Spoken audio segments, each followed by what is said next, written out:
ይሄንን ቤት 50% ከፍላችሁ ቀሪውን 50% ቤት ውስጥ እየኖራችሁ በ5 አመት ጊዜ ውስጥ ካለምንም ወለድ መግዛት ትችላላችሁ። ቤቶቹ በመታያቸው ደረጃ ላይ ይገኛል ግንባታቸው። ባለ 2 እና ባለ 3 መኝታ ቤት ውስን ቤቶች ናቸው። የቀሩን ብዙዎች ቤቶች ሸጠናቸዋል። የተናጠል ካርታ ወይም ዲጂታል ካርታ ይኖራችኋል። ቀጥታ ስም ማዞር ትችላላችሁ።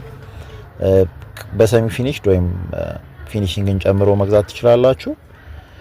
ስለዚህ ስልክ ካፕሽን ላይ ያስቀምጠናል። ደውሉልን። እናመሰግናለን።